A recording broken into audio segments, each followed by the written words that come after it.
Candidata a diventare patrimonio dell'umanità dall'UNESCO, è una delle mete più apprezzate e visitate. Parliamo della Scala dei Turchi a Realmonte. L'imponente scogliera di marna bianca a picco sul mare sta per essere recintata e sarà fruibile solo a pagamento, ad un costo pari di 3 euro.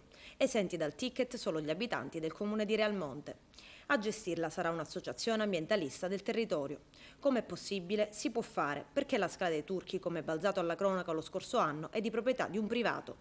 È dalla scorsa stagione estiva che si discute su come controllare e mantenere sicura e pulita la Scala dei Turchi, presa letteralmente d'assalto dai numerosissimi turisti e fruitori. Solo dal 22 agosto scorso e fino a fine stagione balneare la famosa scogliera di Marna Bianca è stata monitorata dalle forze di polizia provinciale, in tandem con numerosi volontari in modo permanente per far applicare una serie di inibizioni.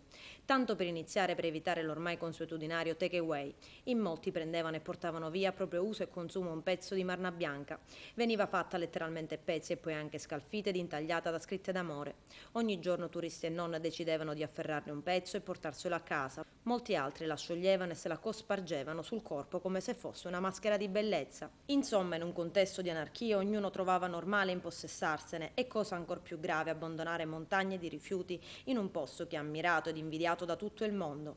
Queste le ragioni che hanno portato alla necessità di trovare una soluzione, fino a quando il comune di Realmonte si è reso conto che la proprietà della Scala dei Turchi non è del demanio marittimo ma di un certo Sciabarrà.